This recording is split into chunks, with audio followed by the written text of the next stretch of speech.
Time Again, exposing the truth. Welcome to Coffee Time Again, exposing the truth.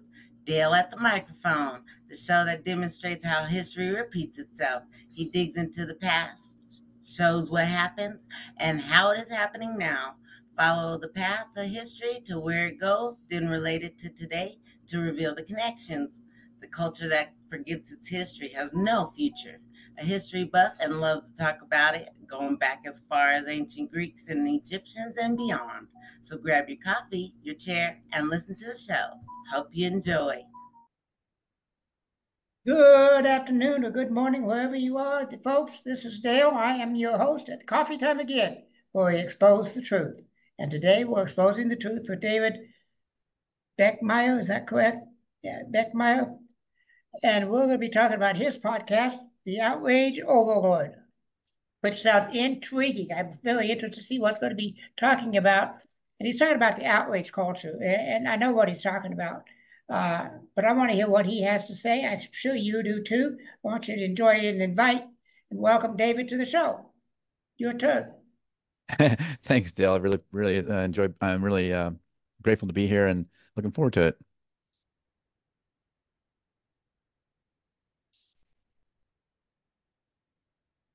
What Did happened? my No, are you not getting me now?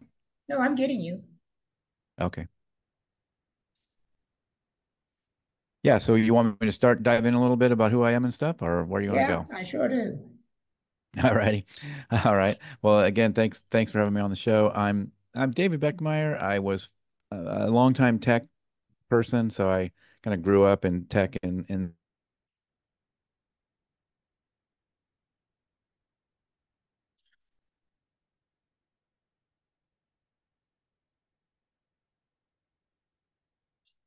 Lost you, David.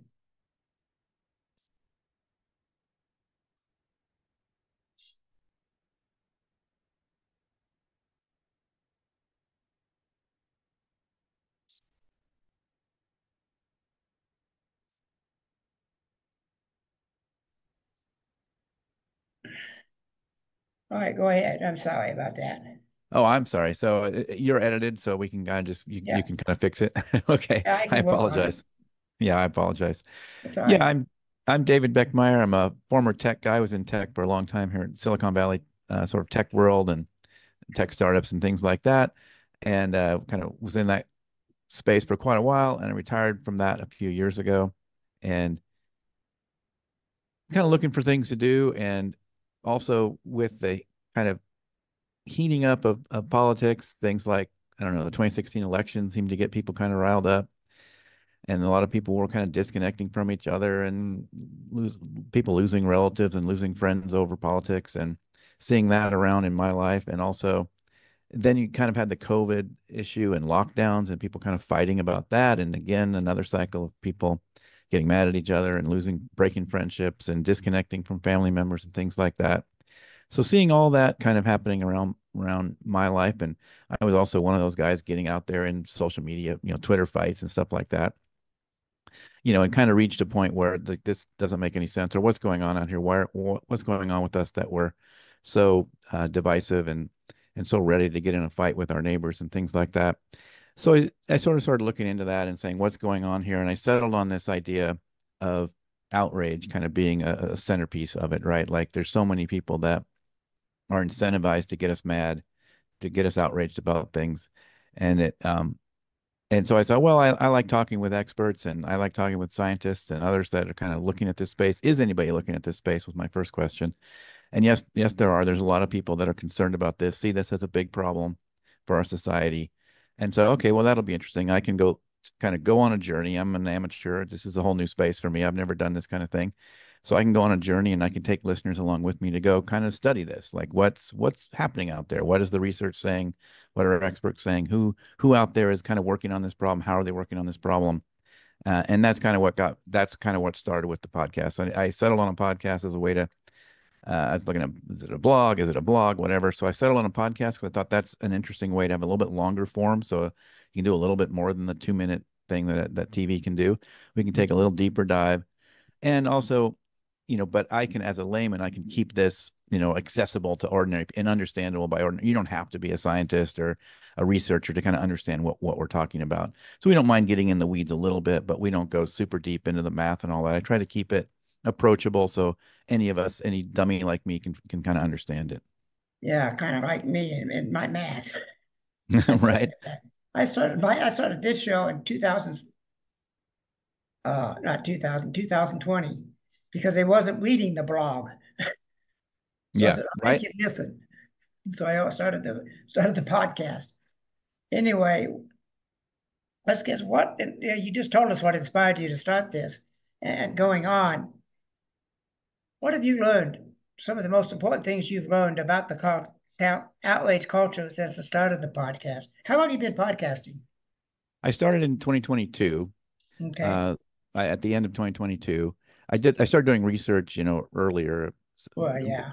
all that, but the first episodes were released in late 2022. So I'm almost 2 years in. I'm about 80 episodes roughly in, kind of looking at some kind of milestone when I get to 100 episodes. We'll see. Um, uh, yeah, and so I don't know. It's hard to capture just one thing, but I've certainly learned it's more complicated than we often think. We like to simplify things. There isn't sort of, if you look for a bad guy, there isn't sort of Mr. Plum in the library with a candlestick or something like that. It's more complicated than that. There's no easy solution. There's no easy kind of person or entity or something that happened that we can fix. It's a whole bunch of things. I've certainly learned that a lot. It applies to everyone. Like this isn't a left or right thing. Like we all fall into these things. We are all practicing this behavior. Our side is doing it. The other side is doing it. You can't blame one side or the other. We're all guilty of this, and and we're all the same humans, right? We have the same psychology in a lot of ways. I mean, there are differences in people, of course, individually, but a lot of our psychology is similar, and we tend to fall into these same things. We get sucked up in it, and and I've also learned that it's a hard problem that it's not going to be easy to fix. It's probably a generational thing. It's going to take a while to really work on this and turn it around.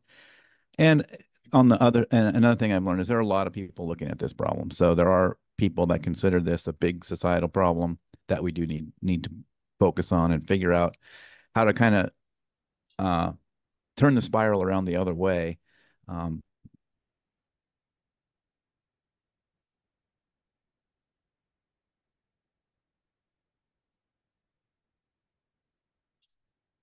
Going on with my internet. That's all I can edit it, but if we do this too much, we'll have to reschedule. Yeah, if you want to reschedule, I mean, I'm open to that. I really Okay. apologize. I don't know what's going on with my internet. It has not done this to me literally in years. Yeah.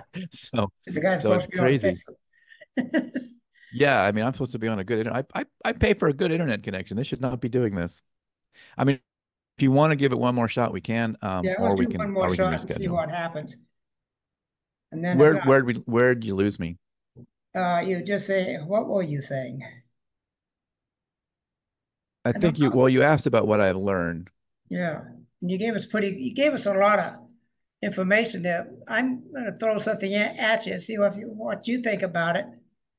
Is I'm old enough to remember the 60s.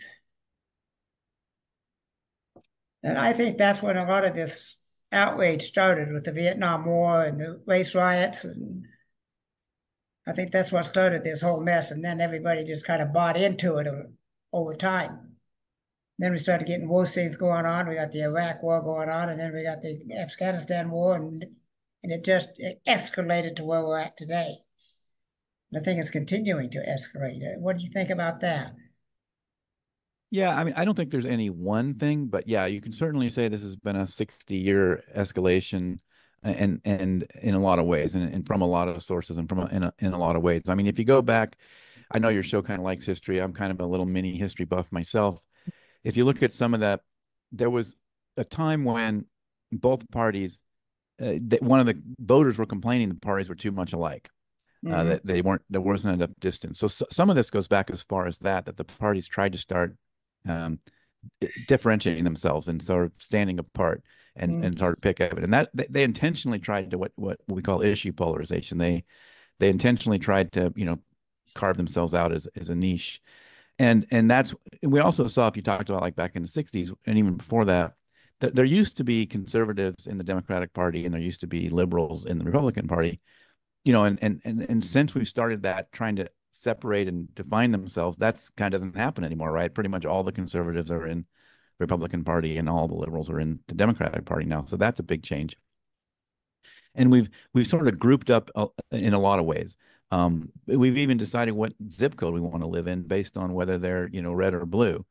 So Hmm. we're not even meeting people and having conversations as much as we used to with people across the aisle.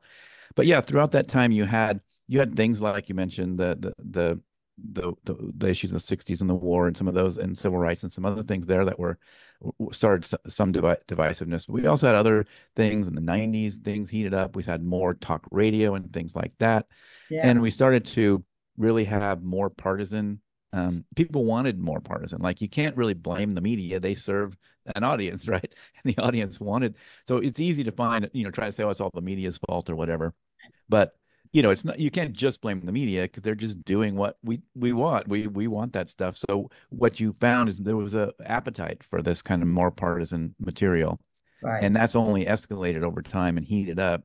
And so it's kind of a vicious cycle. Like I said, it's like a cycle we have to somehow start reversing, because it doesn't end well if we just keep kind of getting in our bubbles, screaming at the other side amongst ourselves. Like this, you're not going to change the other side if all you do is get with your friends and talk right, about how bad the other side is. Like, right, nothing's going to change. You have to talk to the people on the other side, right? If you want to try to resolve things or straighten things out or understand each other. And we're just not doing that very much, and we're not incentivizing it either. So our leaders, so I don't put it on any one issue, but yeah, there's just been this escalating, case from the 60s, and then you saw a big jump in the 80s and 90s, and you saw mhm, more yeah, so this has just been an ongoing thing 60 that's years. been increasing over time. And the big thing is we just have to get better at having uncomfortable conversations with people we disagree with.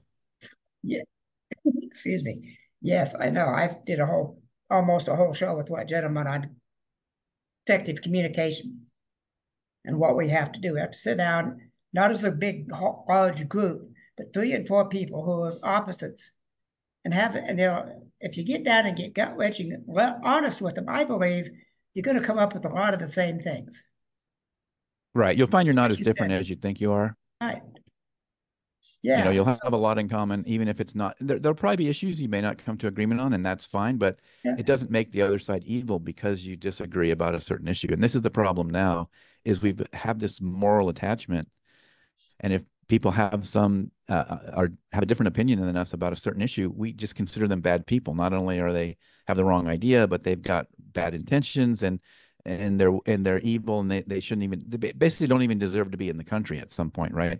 And we've got to start undoing that kind of thinking. yeah, we most certainly do. I have a friend here who's on the opposite side of me, and he says all Democrats are evil, not a few, all of them, and he's very inclusive with the whole bunch. Yeah. Well, I and that's have to another work. thing we do is that just that broadcast, that Yeah, broad-based simplifying things. Like, the real world is full of most people that probably don't agree with the party they may associate with the most on a bunch of things, right? right, That's what the real world looks like. But we get this perception, both the TV shows it to us, social media shows it to us, that there are these people that are hardliners and they're just, only support their side. And so we get this misperception that that's what the world is made up of. But when all the data shows that the world is much more made up of more nuanced people that, they agree on this, they maybe align with this issue that kind of aligns with the blue side, and they align with that issue on the red. There's way more of us like that than there are those people that just agree with everything on the red or blue side, that's and right. and want to go fight it. But we get this misperception that that's how it is, and so we are very uncomfortable when we run into people that don't have a different opinion than us, and it's really hard for us because we've never heard. We're so used to not having anybody disagree with us, right? We sit in our Right. bubbles and we sit around and say, "Isn't this the way it should be?" And everyone says, "Yeah, yeah, that's the way it should be." But then we run into somebody with a different view, and we have a hard time with that because we don't have any practice at it. And No, we like don't. you're talking about with those small groups, there are a bunch of, I talk about people working on this.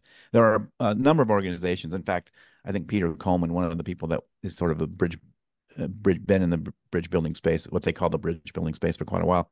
talks about there's like 10,000 or 8,000 these organizations, but and there very well could be, but maybe that's part of the problem. There's sort of too many organizations, but there are several. You may have heard of Braver Angels, and they Mm-hmm. organize these kind of conversations. There's another one called Crossing Party Lines. I'm a trained moderator for Crossing Party Lines, and we hold these conversations where it's whoever shows up. We're not necessarily going and grabbing three people on the left and three people on the right, but generally people participate across the spectrum.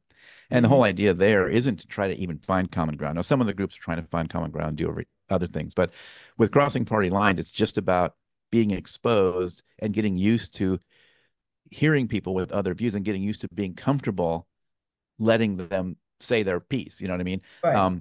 And that's good training for us in our everyday life to get better at listening, to get better at being uncomfortable when people say things we don't agree with, and not necessarily reacting to it every single time.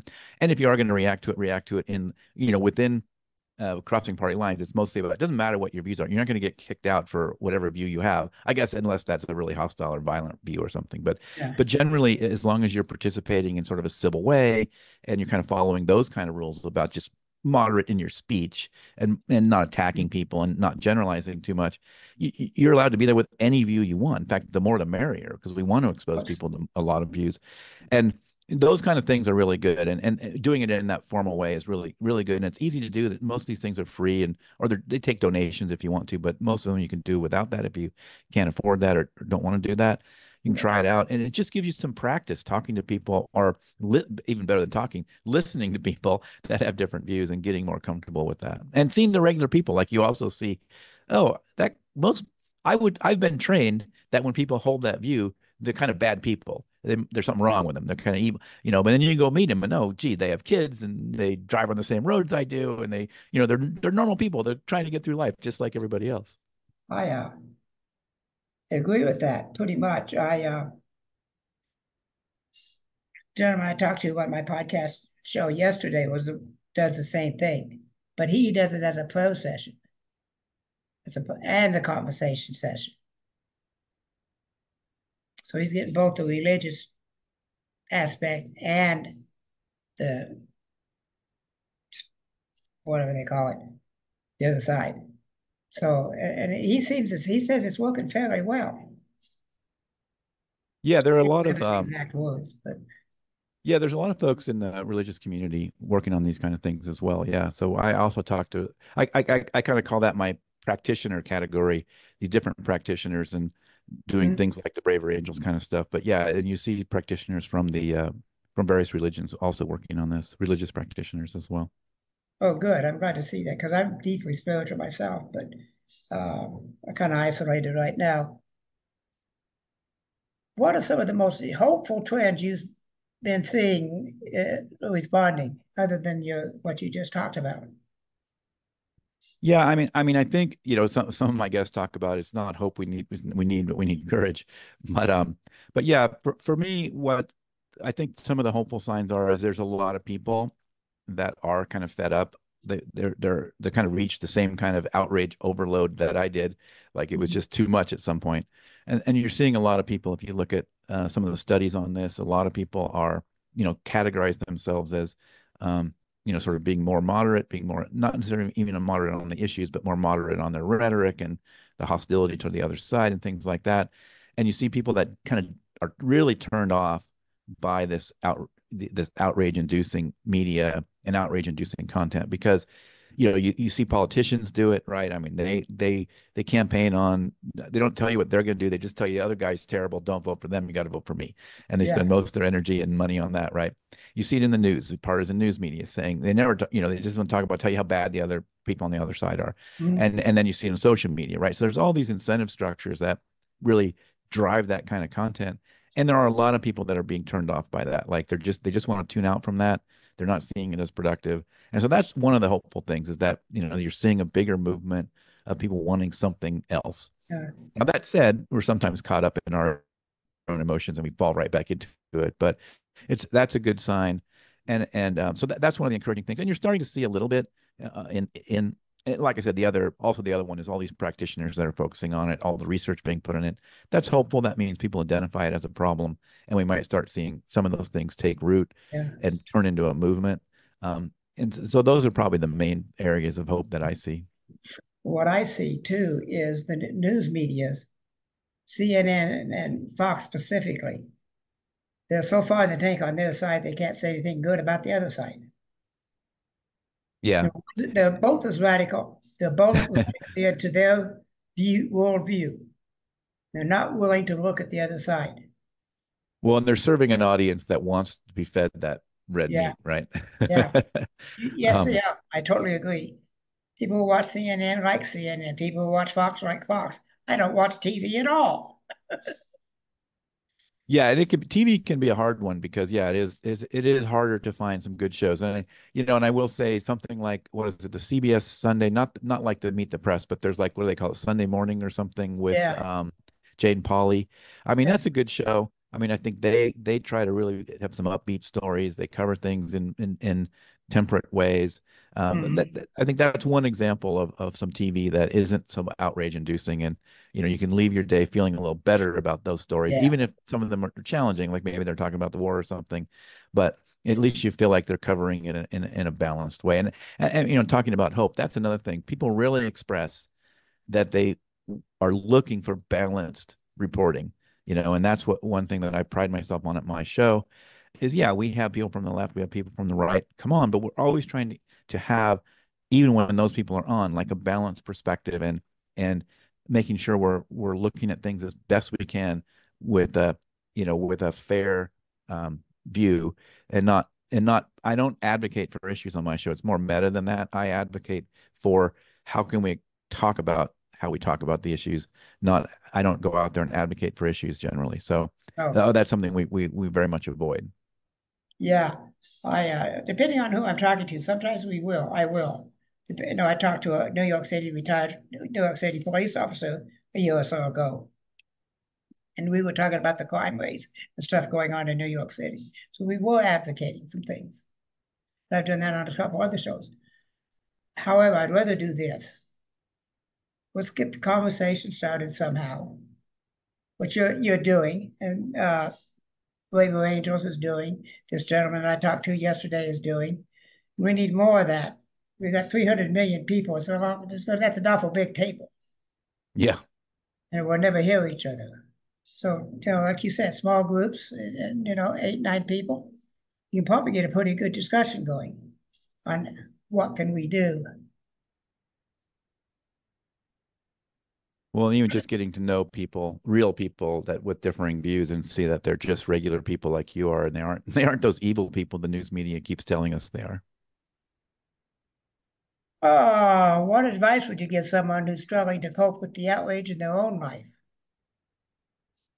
Yeah, I mean, the it's one thing I really have been happy about with my show, that we have I get a lot of feedback from listeners, and like I mentioned, that they're really looking for a balanced perspective on things, and they really are kind of fed up with sort of being jerked around by the media or social media algorithms and things like that. So one of the big things you can do is just be a little bit more mindful of the content you're consuming. Just realize that there's so many players that are trying to jerk you around. They're trying to get you mad. They're trying to kind of shut off your rational brain and turn on your emotional brain, which makes it then harder to assess what they're saying and that kind of thing. So if you're going to tune in, maybe tune in with that attitude, just kind of put a little mindfulness to that um, they are trying to do that to you, and maybe try to question your own side more. It's easy. We're always in the mode of criticizing the other side. That's kind of just like our thing, right? We do that. Yeah. But be critical of your own side. Like maybe they're trying to manipulate you too, or maybe they're not quite giving you the whole story. That's probably one of the best questions you can ask, is there more to this story? Because there usually is. You find most things are more complicated than you think. And I think another thing you can do is sometimes you do have to detox, right? Maybe tune out for a while. You said you don't do TV. You can take a break, or you can also be very specific or intent, with a lot of intent about when. Like, don't do your doom scrolling in bed at bedtime. Like, this is the worst possible thing. Don't do that. No, Turn that device off. Pick a time during the day. Maybe pick a amount of time. Like, I'm going to doom scroll not for 20 minutes. I'm going to doom scroll for 5 minutes or something like that. yeah. And maybe have a strategy for how you consume news. Maybe it's this week I'm going to deep dive on one topic, and I'm going to spend some energy learning about that topic, and I'm going to actually read the article, not just read the headlines. Mm-hmm. And I'm going to maybe pick a few different sources, somebody on the left, somebody on the right, maybe. But I can't do that for every issue. It's too much, right? It's too much work. But maybe I can pick one thing I'm interested in right now. Maybe it's the Ukraine war, maybe it's something else. So you pick a thing, maybe dive in on that a little bit. And I think those are a couple of big things: is having more intent, having intention about how you're consuming news, when you're consuming news. That can really be a big distressor. And some of it is really dumb. It seems like dumb, sort of woo-woo, nonsense. But get some sunlight, get outdoors, go for a walk in the sun, You um, bet. get some fresh air. You Um, need that vitamin D. you need that vitamin D. And, even if it's just some mindful breathing, you know, there's a lot of things like that that seem like it's, kind of, oh, that's not, I can think my way out of this problem. You can't always think your way out of problems. Sometimes it's easier to act, like do something, go for a walk, get outdoors, uh, even take a nap, go to sleep. Like, we're not getting enough sleep. Take a nap. It's No, okay. boy, I hope you're not. My next podcast is at 8 o'clock tomorrow morning. Yeah. Yeah. It's been a week. It took a week. I took the month. I always take the month of August off. Did I think one show the entire month because that's my anniversary month? So I usually just take it off. But since then, I've been doing 5 and 6 shows a month, and it gets to editing and everything. It's getting to me. It's So a I lot. take a time out to walk. I did this morning. Uh, how do we teach people to be more critical of the information they see online and read in the media? Ignore it. Yeah, I mean, I'm a one of my, I guess one of my buttons, you can trigger me about news media, when you what the folks that say, well, I don't believe I can't trust anything anymore and stuff like that. And I get it, because I can see why you can get to that point. But, the reality is there's more good journalism today than there's ever been. That it's a myth that things were better, 75 years ago or whatever. But there's also more bad journalism. So the challenge today is it's really hard to find it. And with the internet, it all looks the same. So you can't tell the difference. It's the same font. It's got nice graphics. It Yeah. looks professionally done. So, I mean, I do get it. Like, the challenge is really hard, but there is good journalism out there.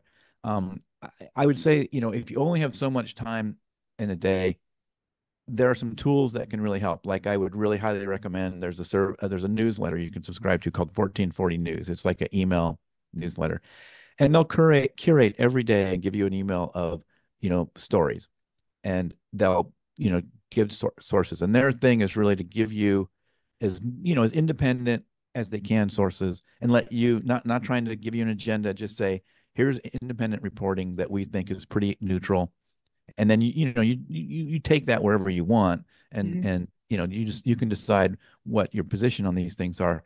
But it saves you a lot of time, and they have a good team of journalists that are really passionate about being neutral in the news. So 1440 News is a good example of a way to save some time. If you only have 10 or 15 minutes a day, or even less, maybe, it's a great place to start, because it's going to have done a lot of that work for you, where they picked out some neutral stories, or some neutral coverage of the stories in the news. And you get an email every day. You don't have to look at it every day, but when you want to, there's one there, and you can pick out. And even at the end of the week, maybe you go through and find 5 of the stories you want to look at the end of the week. But that's a good one. Yeah. There's a service called OtherWeb that's like an online thing. It's a little trickier to use, but you can do some filtering, and they do ratings of content. One of the challenges of, you have these rating services that will say the reliability, quality of a publication. One of the challenges with that is, even a good publication puts out bad stuff, and Mhm. likewise, a publication that might rate low does some good reporting as well. So you really need to rate individual stories, not the whole thing. So, because if you rate the whole organization, you're getting an average of between their good stories and bad stories. It doesn't mean that every story they do is 80% good. It means that 80% of the stories are good, and you don't know which one you're looking at when you pick one out. So No. services like that can really help. But, so even if you go to those fact checkers and you go to some of those sites like Ad Fontes that only rate at the journal at the publication level, it's still not quite enough because, like I say, good publications put out bad stuff and vice versa. So it really is a challenge for folks. But Yeah. a lot of it is asking yourself those questions. Is there a motive behind this? Is are they telling me the full story? Is there more to this story? Those are some of the best questions you can get, you can ask before you sink into the emotionally, I really like this story, it's making me mad. That should really be your signal that you need to step back for a second and say, maybe there's more to this story. I'm getting mad. Am I getting mad, for good reason? Like, is this really, am I getting enough of the full story here that I should be this mad? Because maybe there's more to this story, and there almost always is. And like I say, it can be hard because it's an effort to go do all that process, right? You can't just, there's no magical place you can go and get, the best possible news. I I've had an issue for a while with fact checkers. Where do they get their facts? There's been a lot of studies on this, and it is interesting that, it's funny that there's been a lot of cases where people have done studies about taking people on one part of the spectrum and maybe conservative and liberal, and then try to be neutral to fact check things. And what you find in that is that they do fact check about the same. Like, people are good-hearted, they're trying to be truthful, and they come back with about the same ratings, right? Whether they're conservative or liberal. But what happens is, if it was rated by an organization that isn't clear that they have a mixed team like that, then it's as you lose the trust. People tend to lose the trust because, oh, it was only a bunch of liberals that rated it, or it was only a bunch of conservatives. Yeah. But you're right. I mean, even fact checkers sometimes get it wrong. I mean, what we Yeah. find is usually they're pretty good. But Okay. again, you still might have to ask yourself, am I getting the full story? A Right? story. Is the full story, is there more to the Yeah. story maybe that they didn't see? And maybe that was intentional. Maybe, they might have motivation, but maybe it was also like deadline, like they only had so much time to get that story out.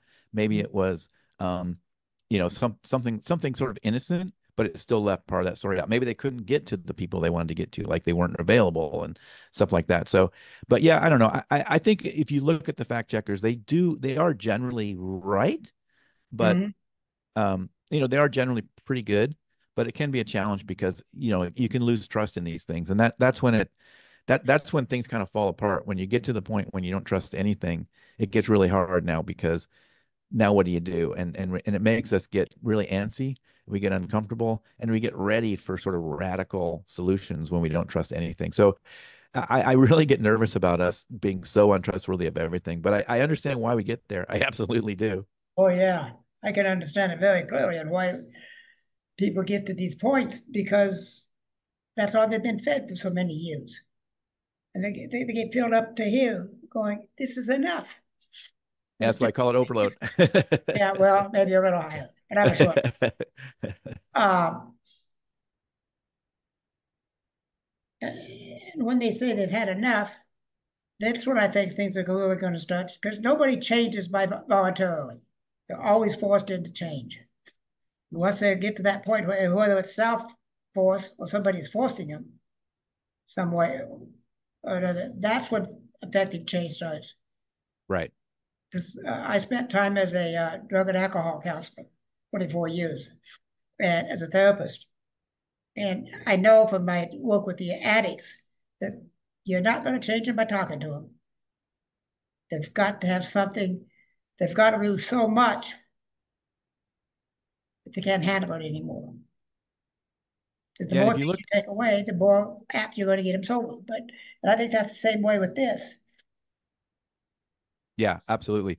I mean, if you look at a lot of the people that study this kind of thing, one thing they've done is a lot of studies internationally where you had situations like we're in now, where there was a lot of polarization and divisiveness, and it kept spiraling. And the places that got out of it for just that reason, right? They hit some kind of a rock bottom. Like, it's harder to find. It may not be the same for everybody, but it was always something like that. Like, they hit some kind of a rock bottom where they said, we don't want to do this anymore. And Yep. so everyone says that'll be what changes it here. And I'm still trying to figure out what that rock bottom looks like. You know it when you feel it. I'm an alcoholic, and I had my epiphany, if you want to call it that, 35 years ago. And I knew it very well when I Yeah, I was done. I knew it. Knew it just as well as I knew my name. I was done drinking. But when you find it, you know it, and you can't deny it. Me Yeah, not. and I don't.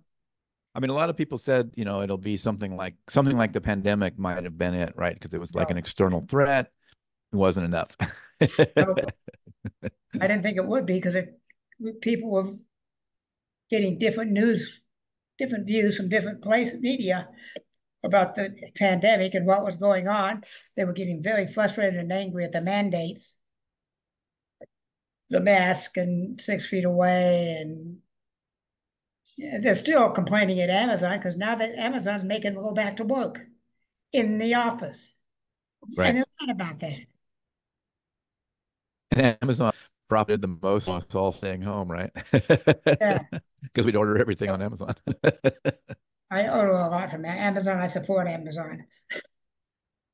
Yeah, So right.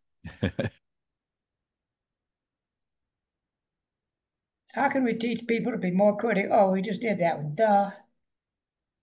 I said all kinds of facts to Uncle George and Sister Maggie. Why don't they come around to my way of thinking? Yeah.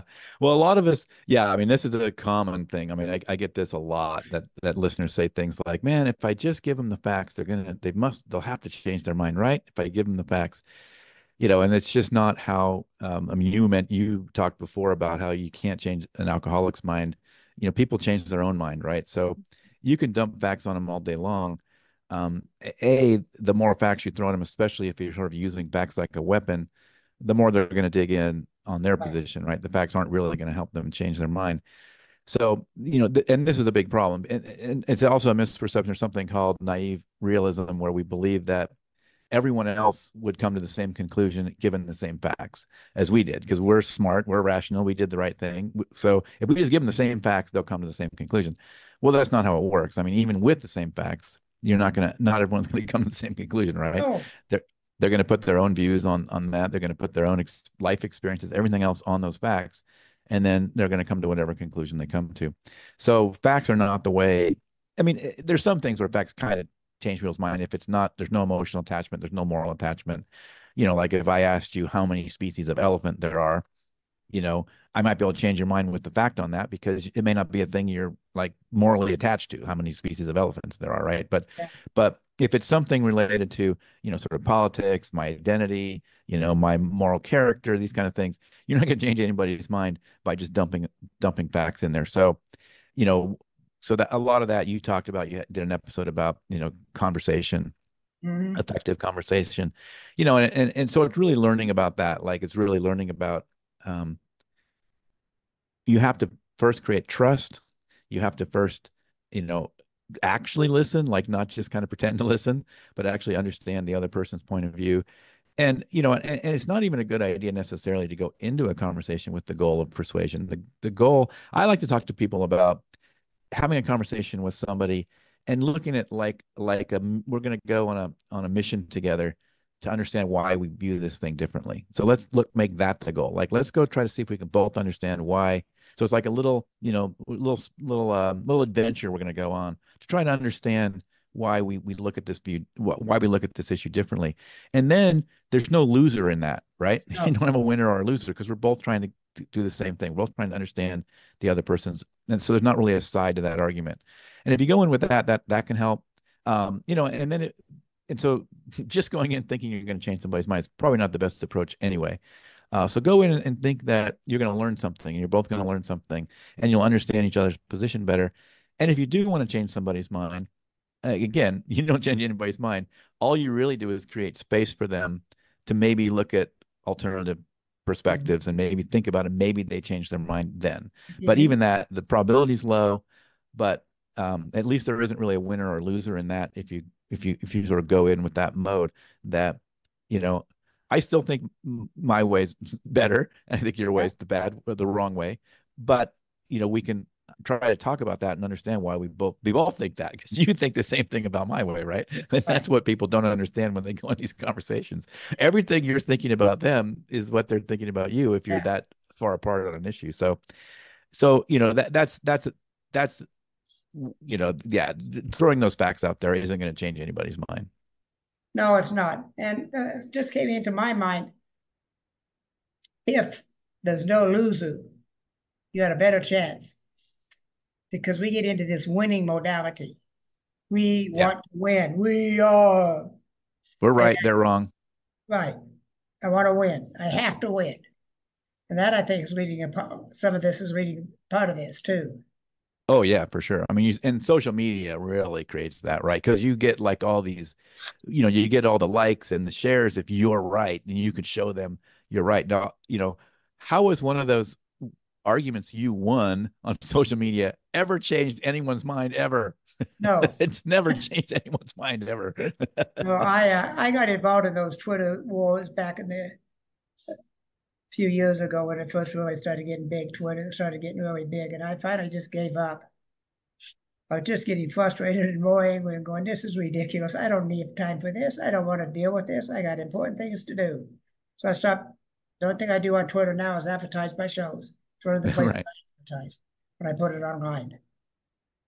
Yeah, I mean, at the end of the day, all those things, even if you quote unquote win, you're just sort of preaching to the choir, right? I mean, you're just kind of gaining points in your circle. You're not really persuading anyone.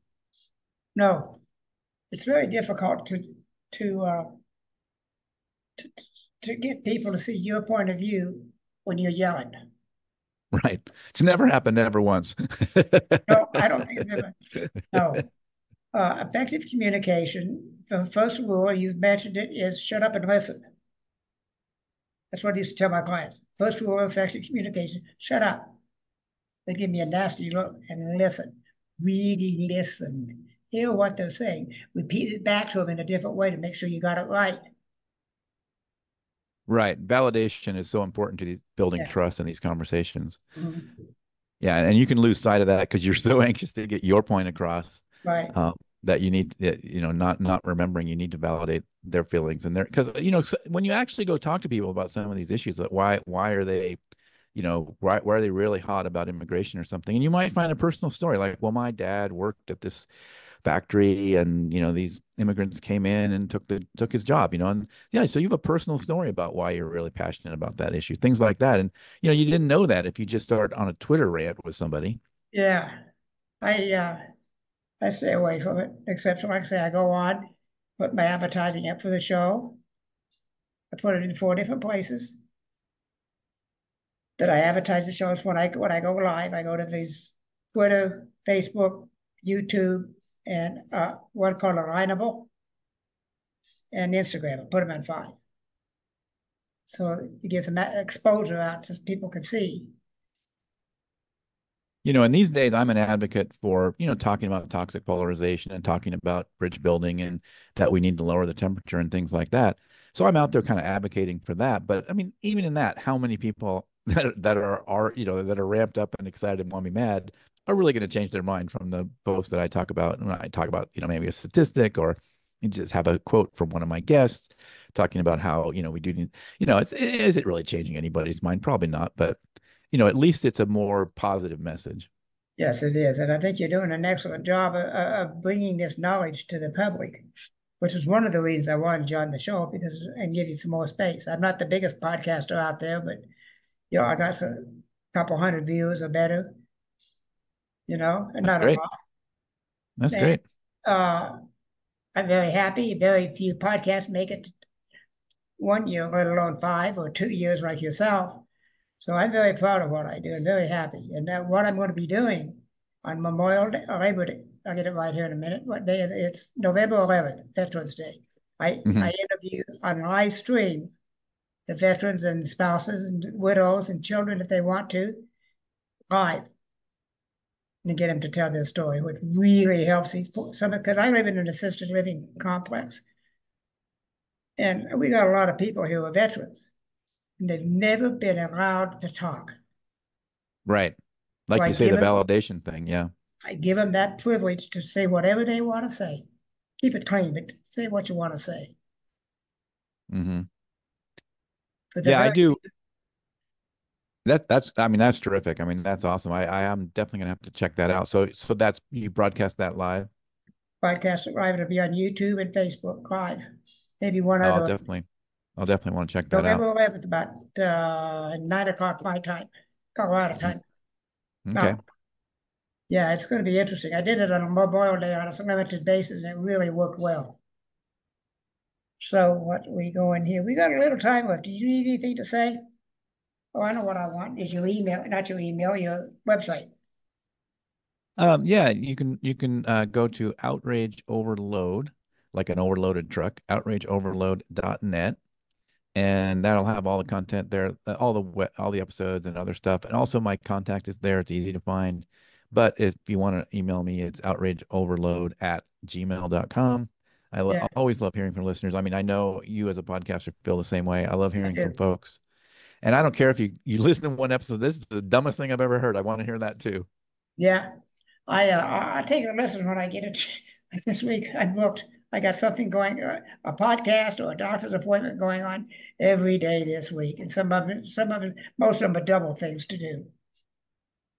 Yeah. So Oh, I know. Yeah. Talking about I do something not similar, but I guess roughly similar in some ways, about talking to just regular people and letting them have their voice. I call it street outrage. And I do mm, these interviews where I just listen to folks and I ask them questions about sort of, their social media habits and news media habits and things like that. And then we build trust and I just listen. I mean, I don't push back. I don't try to change their mind. I don't tell them they're wrong. And those are fantastic. I mean, I learned so much from those conversations. And folks, yeah, it's really funny. People feel you see this change in people that you could tell when they say some of these things, they're almost waiting for you to push back or to, tell them they're wrong or somehow turn it into a fight. And so when you don't do that, it's like a whole new, wow, that's weird. Now new what? experience for them. Yeah, They're it's a trying whole new to figure it experience for them. out. And I've learned so much from those conversations. And Yeah, I bet and you it, have. and it's really helped. It helped me a lot with the show and just kind of understanding all the different perspectives that are out there. Hmm. I I've thought about doing a street show like that, just talking to people about whatever they wanted to talk about.